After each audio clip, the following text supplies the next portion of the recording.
سوال داریم، سوال ها هم بسیار شدن. یگان جمعه را مخصوص کنیم سوال ها را جواب بدیم، یا همین سه سوال هم خدا خواهد کفایت میکنن. و هر حال برادر پرسیده است که عقد نکاح دولتی یا اینکه زکس میگوین، اگر همون را ما قطع کنیم یا ببریم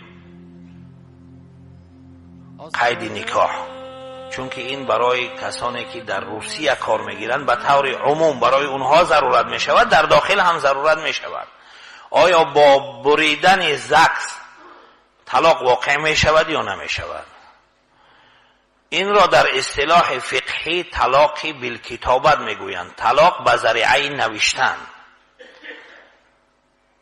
بله، کسی که اگر همون عقد نکاحش را که برید قطع کرد، یک طلاق باین می شود.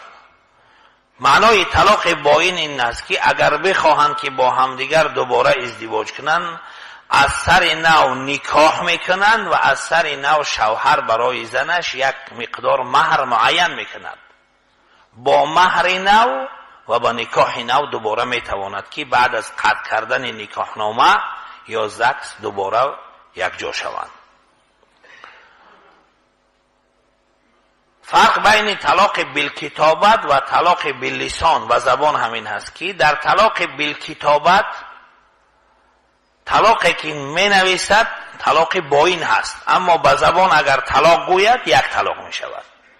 دوم فرقش این است که کسی را اگر مجبور کنند به زبان طلاق گوید طلاق می شود، لیکن مجبورش کردن به زبان نگفتن نوشت نمی شود. همین قدر فرق بین طلاق بالکتابت و طلاق باللسان، طلاق به نوشتن و طلاق به زبان گفتن.